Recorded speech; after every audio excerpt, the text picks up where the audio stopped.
The colony of Nova Esperanza had endured 5 long years without a word from Earth.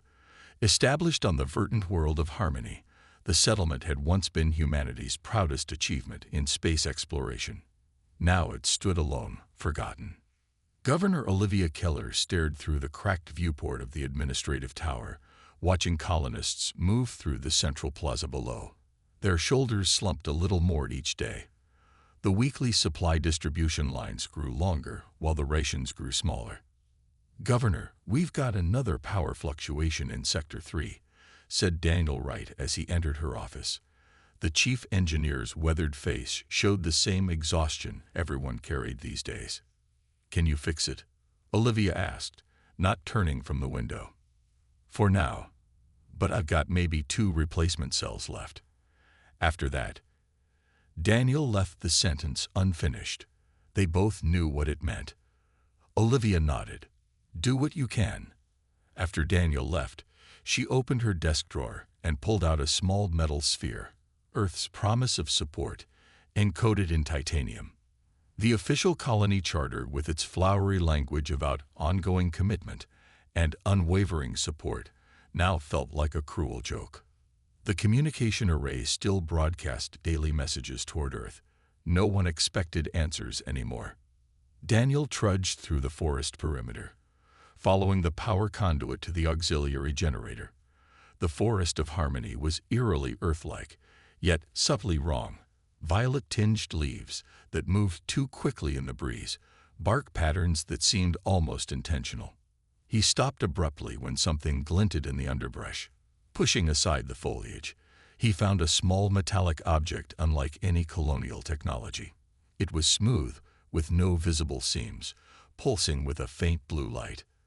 "What the hell?" he muttered, carefully extracting the device.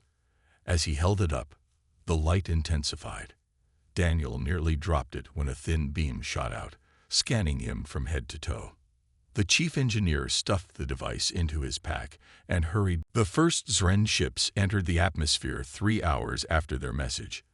They descended through Harmony's clouds like predatory fish, sleek and purposeful. 5 vessels, each larger than the colony's main habitat dome, positioned themselves in a perfect pentagon around Nova Esperanza. "They're deploying something," Adam Garcia reported, watching the tactical display. Small objects detached from the larger ships, falling toward the surface. "Looks like transport craft." Governor Keller nodded grimly. "Implement Emergency Protocol 7. Get all non-essential personnel to the cave systems." The colony had practiced evacuation drills, but never with the genuine fear that now electrified the air. Parents grabbed children, workers abandoned posts, all streaming toward the northern highlands, where natural cave networks offered some shelter. Daniel Wright directed engineers to secure critical systems.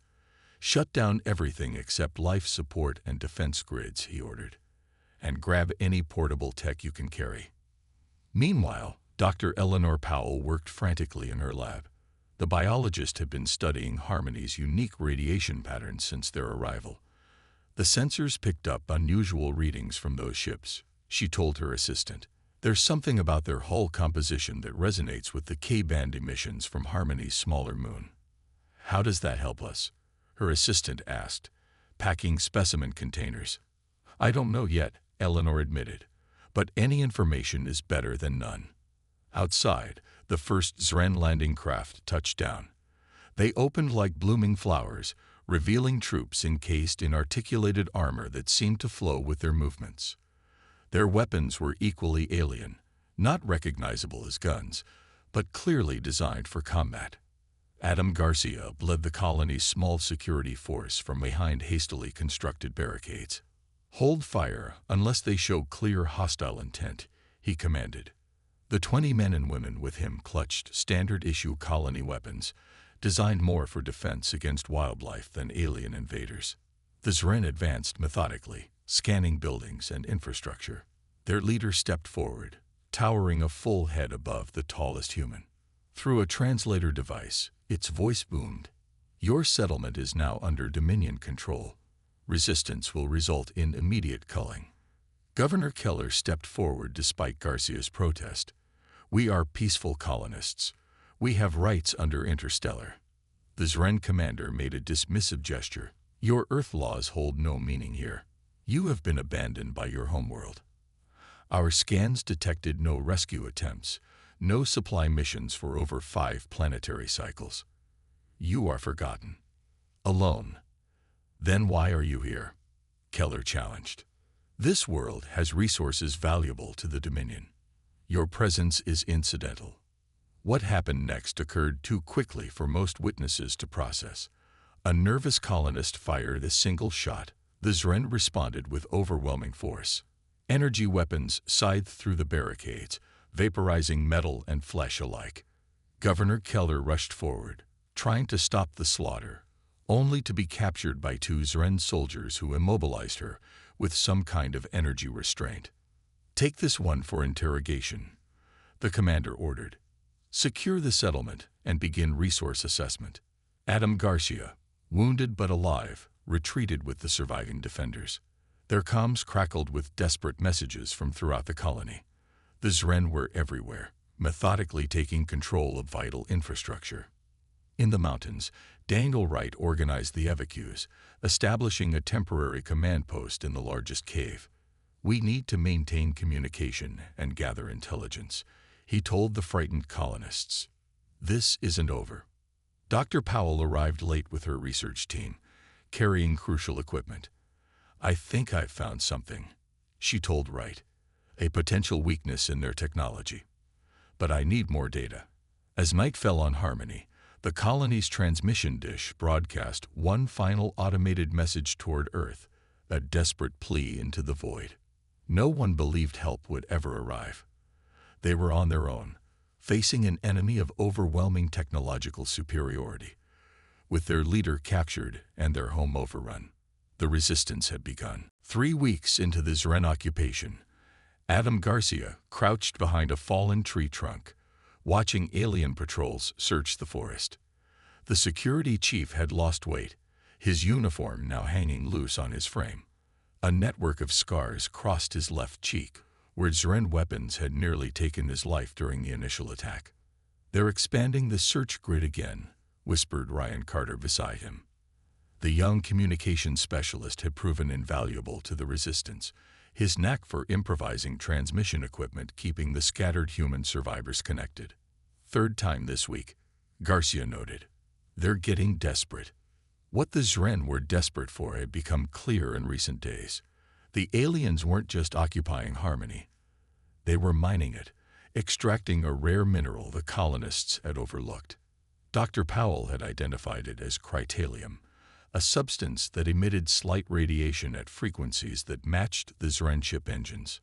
Daniel's team is in position, Ryan said, checking a makeshift communicator built from salvaged colony tech.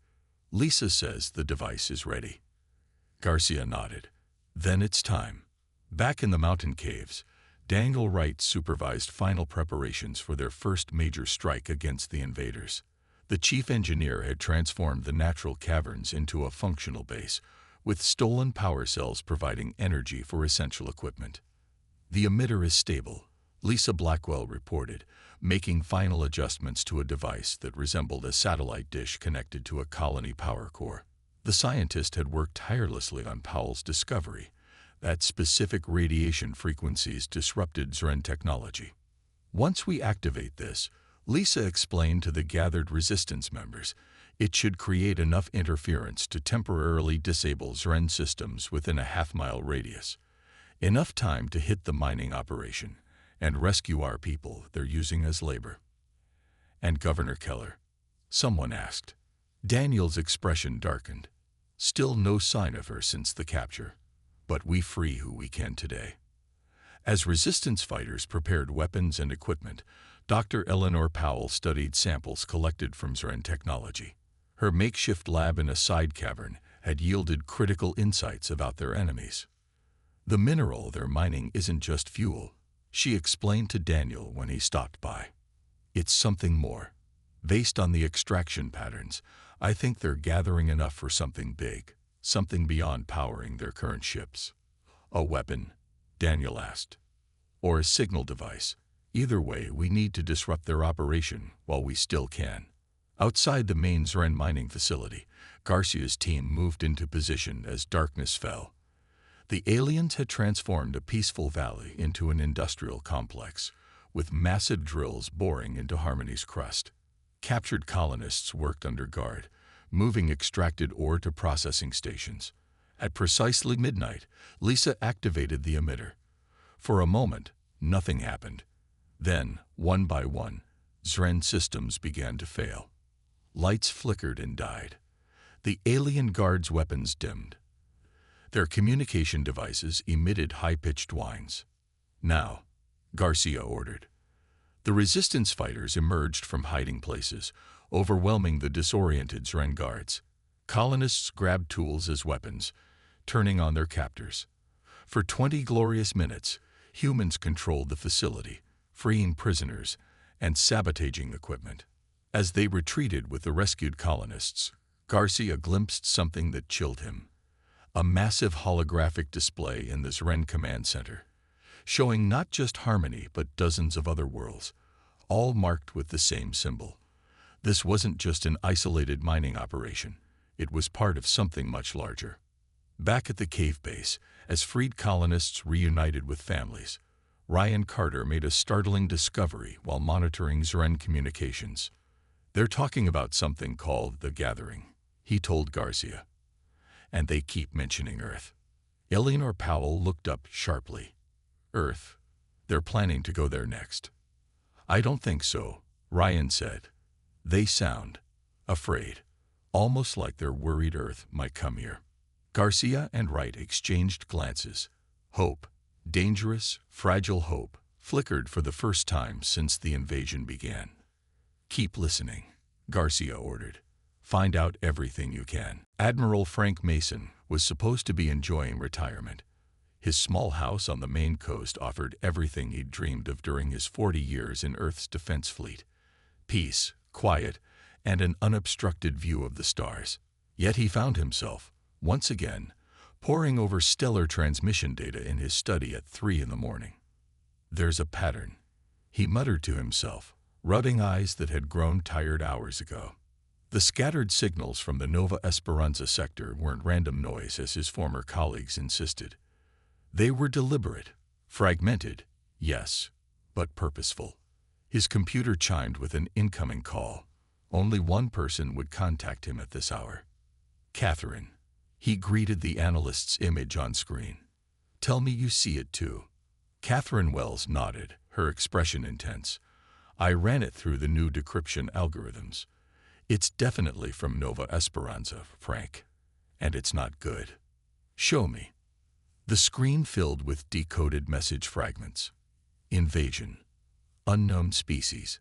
Hostiles. Casualties. Help. "This is from a colony that supposedly went silent 5 years ago," Catherine said. "They've been trying to reach us, but something's been blocking or corrupting their transmissions." Frank leaned back in his chair. "The Defense Coalition won't act on this. They wrote off Nova Esperanza as a failed experiment. That's why I came to you first." The next morning, Frank Mason stood before the Earth Defense Coalition's Emergency Council. His uniform, brought out of storage and hastily pressed, still fit well enough. "Admiral Mason, with all due respect," Chairman Alvarez began, "you're asking us to commit significant resources based on fragmentary data that contradicts everything we've believed for years. I'm asking you to save human lives." Frank countered. "Nova Esperanza isn't lost. It's under attack. And whatever these Zren are, they won't stop with one colony." Catherine Wells stepped forward, displaying the transmission data on the council room's main screen. The signal degradation wasn't natural. Something, or someone, has been deliberately interfering with their distress calls. "Even if this is true," General Peterson interjected, "Nova Esperanza is beyond practical reach. The journey would take years with our current technology." Frank smiled for the first time. "That's not entirely accurate." He nodded to Catherine, who brought up schematics for a new class of vessel, larger than anything Earth had previously constructed. "The Dreadnought program," Frank explained. Theoretical work we shelved a decade ago as too ambitious, but the propulsion theories were sound. We just lacked the political will to pursue them. You want us to build experimental ships based on decade-old theories? Alvarez asked incredulously. No, Frank replied. I want you to deploy the ones we've already built. The room fell silent. Project Salvation, Catherine explained. A black-budget initiative continued in secret after official cancellation. 3 prototype dreadnoughts, completed and tested. That's impossible, Peterson sputtered. I would have known. Need to know basis, General. Frank cut in. After the Proxima Centauri disaster, certain contingencies were deemed necessary. For the next hour, Frank and Catherine presented evidence, not just of Nova Esperanza's plight, but of the Zren Dominion's apparent plans for expansion throughout the sector. When they finished, the council chambers remained silent for a long moment. If we do this, Chairman Alvarez finally said, who would command such a mission? Before Frank could volunteer, the doors opened. Captain Samuel Reed entered, his tall frame dominating the room immediately. That would be me, sir, Reed said. My crew has been training on the Dreadnought systems for 8 months. We're ready. Frank nodded approvingly. Reed's reputation as a tactical genius was well earned. If anyone could lead this mission, it was him. 3 days later, Frank stood in the observation lounge of Luna Base, watching as 3 massive ships detached from hidden hangars built into the moon's far side. The dreadnoughts dwarfed anything in Earth's previous fleet, their experimental engines glowing with controlled power. Will it be enough? Catherine asked quietly beside him. Frank watched as the ships activated their drive systems, creating artificial wormholes that bent space ahead of them. It will have to be, he replied. For all our sakes. The ships vanished into the distortions, beginning their journey to a colony that had never been truly forgotten. At least not by everyone. The wormhole network stretched before Earth's fleet like a vast spider web of glowing threads. Captain Samuel Reed stood on the command deck of the EDF Valiant, the lead dreadnought, watching as navigation officer Paul Lewis plotted their course through the treacherous paths. The old charts show this junction as impassable, Lewis said, pointing to a pulsing red node on the holographic display. Radiation levels alone would tear apart conventional shielding. These aren't conventional ships, Reed reminded him. His voice carried the quiet confidence that had earned him this command. How long until we reach Nova Esperanza, if we take the direct route? 17 days, sir, but the risks. 17 days it is, Reed decided. Every hour matters. In the engineering section, Chief Engineer Susan Miller worked with her team to refine the Dreadnought's experimental propulsion systems. The massive engines drew power from artificial quantum fluctuations, allowing the ships to create and navigate stable wormholes. The containment field is showing stress patterns, her assistant reported. Junction transition is causing more strain than the simulations predicted. Susan studied the readings, then made a series of rapid adjustments. The theoretical models didn't account for the natural resonance patterns in this sector. We need to modify the field harmonics. She worked through 3 straight shifts, developing a solution. The modified propulsion system not only stabilized their passage, but increased efficiency by nearly 20%. This could cut our travel time by almost 4 days, she reported to Captain Reed. On the tactical deck, Jason Bennett ran combat simulations based on the limited intelligence they had about the Zren forces. The weapons officer had been creating scenarios since their departure, testing strategies against what little they knew of alien technology. Their ships appear to use some kind of organic metallic composite, he explained during the daily briefing. Conventional weaponry might be less effective. I recommend focusing our first strikes on propulsion and communication systems. Reed nodded. Continue the simulations. I want options for every possible scenario. 7 days into their journey, disaster struck. The second dreadnought, EDF Intrepid, reported anomalous readings as they approached a particularly dense junction point. Something's wrong, its captain reported over the command channel. We're detecting energy patterns that aren't on any chart. Before Reed could order a course correction, a massive energy surge erupted from the wormhole ahead. The Intrepid's shields flared brilliantly as the ship attempted to compensate. "Pull back," Reed ordered. Too late. The surge overwhelmed the Intrepid's defenses. The massive ship survived, but with critical damage to its propulsion and life support systems. Reed faced his first major command decision: continue with the mission or stay with the damaged vessel. Transfer all non-essential personnel to the Valiant and Dauntless, he ordered after a moment's consideration. "Commander Wilson, you'll take a skeleton crew and get the Intrepid to the nearest safe zone. The rest of us continue to Nova Esperanza." "Sir," his executive officer objected, "fleet protocol dictates." "I know what protocol dictates," Reed interrupted. "I also know there's a human colony fighting for survival. We continue the mission."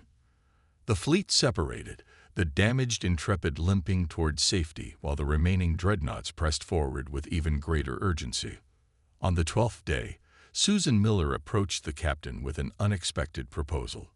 "I've been studying the wormhole dynamics, sir," she said. "There's a pattern to the quantum fluctuations that the navigation systems aren't accounting for. If we recalibrate and take this path," she indicated a faint, almost invisible thread on the map, "we could reach Nova Esperanza in 3 days instead of 5. "That route passes dangerously close to a neutron star," Lewis objected. "Yes, but the gravitational effects actually create a slingshot effect for ships with our specific field generators," Susan explained. "It's risky but mathematically sound." Reed studied the proposal, weighing the dangers against the time they would save. Every report from Nova Esperanza suggested a desperate situation growing worse by the day. "Make the preparations," he finally ordered. "We'll take the shortcut." As the dreadnoughts altered course toward the untested route, Reed knew he was gambling with the lives of everyone aboard. But the faces of Nova Esperanza's colonists, people who had been fighting alone for years, drove him forward into the unknown. Ryan Carter huddled behind a fallen boulder, watching the sky through cracked binoculars. The young communications specialist had volunteered for this observation post, the highest point overlooking the main Zren mining facility. For 3 days, he had documented the increasing activity below. More ships arriving, new drilling equipment deployed, additional colonists forced into labor. Something big was happening, but the resistance couldn't determine what. A sudden flash in the upper atmosphere caught his attention. Not the typical arrival pattern of Zren vessels, which slid into orbit with barely a ripple in the air. This was different. A massive distortion that rippled across the entire sky. "What the hell?" he whispered, adjusting his binoculars. The distortion grew, stretching into a vast circle of churning energy. Then, through this impossible hole in reality, ships began to emerge. Not the organic curves of Zren craft, but sharp, angular vessels of unmistakably human design. Massive beyond comprehension, they dwarfed even the largest Zren command ships. Ryan fumbled for his communicator. "Base, this is Lookout. You need to see this. Now." In the Resistance headquarters, Adam Garcia and Daniel Wright rushed to the makeshift command center as Ryan's transmission came through. Patching visual feed, Ryan's voice crackled over the speaker. The grainy image appeared on their salvage monitor. Enormous ships descending through Harmony's cloud layer, their hulls emblazoned with Earth Defense Fleet insignias. "My God," Daniel breathed. "They came. They actually came." Dr. Eleanor Powell entered the cavern, freezing when she saw the screen. "Are those Earth ships?" Garcia confirmed, his voice tight with emotion. "Bigger than anything I've ever seen." Throughout the Zren mining complex, alarms blared as their sensors detected the massive intrusion. Commander Korvik emerged from the central command post, staring upward as shadows fell across the valley. "Defensive positions," he ordered, but there was fear in his voice, an emotion no colonist had heard from the Zren before. "Deploy all air units. Activate the planetary shield." The Zren scrambled to respond, but they moved with uncharacteristic disorder. Their sleek fighter craft launched from concealed hangars, racing upward to meet the Earth vessels. Aboard the EDF Valiant, Captain Reed stood calmly as his ship descended through Harmony's atmosphere. "Tactical assessment," he ordered. "Alien forces are mobilizing, sir," Jason Bennett reported. "Approximately 30 combat vessels rising to intercept. Ground installations powering up what appears to be a shield generator." Reed nodded. "Deploy Thunderheads. Target their shield generators and command structures only. Minimal collateral damage." From the undersides of both dreadnoughts, smaller craft detached, specialized strike vessels designed for atmospheric combat.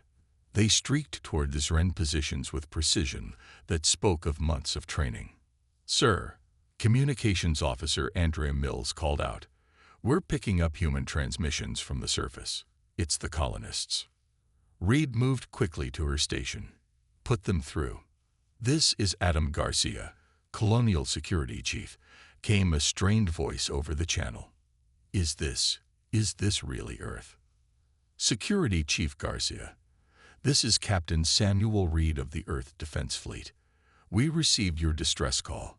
Sorry we're late." In the caves, Garcia's team erupted in cheers and tears. Daniel Wright closed his eyes, shoulders shaking with silent sobs of relief. On the surface, the battle had already turned decisively. The Zren fighters, formidable against the colony's limited defenses, were hopelessly outmatched by Earth's combat technology. The Thunderheads moved with impossible agility, their weapons cutting through alien shielding with ease. The dreadnoughts themselves remained high above, their massive silhouettes visible even from the ground, blocking out large portions of the sky. Their presence alone seemed to overwhelm the Zren psychologically. Commander Korvik watched his forces faltering, then made a desperate decision. "Activate the deep mining charges. If we cannot control this world, no one will." Ryan, still at his observation post, spotted Zren troops moving toward the central drill shaft with cylindrical devices. "They're planting explosives at the main mine," he shouted into his communicator. "They're going to collapse the whole valley." Captain Reed received this intelligence immediately. "Strike Team Alpha, converge on the mining facility. Stop those charges from detonating." Within minutes, Earth troops in advanced combat armor descended on jump jets, engaging the Zren demolition team. The colonists watched in awe as the soldiers moved with practiced efficiency, neutralizing threats with precision. As sunset painted Harmony's sky, the massive shapes of Earth's dreadnoughts hung in the air like guardian mountains, their hulls reflecting the golden light. For the first time in years, the people of Nova Esperanza watched the coming darkness without fear. Help had arrived, and the sky above belonged to Earth once more. The liberation of Nova Esperanza took 3 days. Earth forces methodically secured the colony sector by sector, dismantling Zren installations and freeing human captives. The aliens fought fiercely at first, then retreated to their remaining ships as the battle's outcome became inevitable. On the 4th morning, Adam Garcia and Daniel Wright stood on the hillside overlooking the colony's central plaza. Below them, Earth soldiers worked alongside colonists to rebuild damaged structures. The massive dreadnoughts remained in low orbit, visible as dark silhouettes against the blue sky. "Hard to believe they're really here," Daniel said, watching a medical team unload supplies from a shuttle. "Harder to believe they came just for us," Adam replied. Captain Reed had established command operations in the restored Colonial Administration building. Maps and tactical displays now filled the room where Governor Keller had once pleaded for Earth's help. "The Zren forces have withdrawn to the outer system," Jason Bennett reported. "One large vessel remains near the second moon." Reed nodded. "Keep tracking them, but maintain defensive posture only. No pursuit unless they make aggressive moves." Dr. Eleanor Powell entered with Susan Miller, the Dreadnoughts engineer. The two women had been analyzing Zren technology recovered from the mining operations. "Captain, we've confirmed our suspicions," Eleanor said. "The mineral they were extracting is critical to their faster-than-light technology. Harmony has one of the largest deposits in this sector." They didn't just want a mining outpost, Susan added. Based on the infrastructure they were building, this was going to be a major staging ground for further expansion. Reed absorbed this information with a grim expression. So we arrived just in time. Perhaps sooner than you realize, came a familiar voice from the doorway. Everyone turned to see Governor Olivia Keller standing there, supported by a medical officer. Her face was gaunt, her uniform tattered, but her eyes burned with intensity. Governor. Eleanor rushed forward, embracing her. How? Adam asked, having joined the meeting moments earlier. Earth Special Forces found her in a holding cell aboard the Zren command ship. Reed explained. She was being interrogated for information about human defense capabilities. Olivia made her way to a chair. They were particularly interested in Earth's fleet capacity and our propulsion technology. They seemed afraid. Afraid? Reed asked. The Zren are part of a larger coalition, Olivia explained. Several species united for territorial expansion. Earth wasn't on their immediate target list. They considered us too distant to be a threat. But something changed recently. Something made them accelerate their timetable. Susan and Jason exchanged glances. The Dreadnought program, Susan said. Our new propulsion system creates detectable ripples in space-time. They must have detected our test flights and realized humans could reach them much faster than they thought possible, Reed concluded. In the following days, a permanent Earth presence was established on Harmony. Construction began on a proper defense installation, and 2 more dreadnoughts arrived with supplies and additional personnel. 1 week after liberation, the colonists gathered in the central plaza for a formal ceremony. Captain Reed presented Governor Keller with Earth's highest civilian honor for her resistance during captivity. Nova Esperanza will not only survive but thrive, Reed announced to the assembled crowd. What you endured here will not be forgotten. The defense of humanity begins not at Earth, but at every outpost where humans make their home among the stars. As the ceremony concluded, Ryan Carter approached Adam and Daniel, who stood at the edge of the crowd. Just received an interesting transmission, the young communications specialist said quietly. The Zren fleet isn't just retreating. They're spreading the word about Earth to their allies. What word exactly? Daniel asked. Ryan smiled. That humans shouldn't be underestimated. That our ships can appear anywhere. That we protect our own. As evening fell on Harmony, Adam and Daniel walked to their favorite overlook point. Below them, the lights of the colony glowed with renewed purpose. Above, Earth's dreadnoughts maintained their vigilant watch, their massive forms now a symbol of security rather than intimidation. Think they'll come back? Daniel asked, looking at the stars beginning to appear. Adam considered the question, remembering the fear he'd seen in the Zren commander's eyes during the final battle. Maybe, he said finally, but next time, they'll know what waits for them. The 2 men stood in comfortable silence, watching as more stars appeared in the darkening sky. No longer did they seem distant and indifferent. Now they represented the promise of humanity's reach and protection, extending ever outward into the cosmos. Earth had remembered them after all.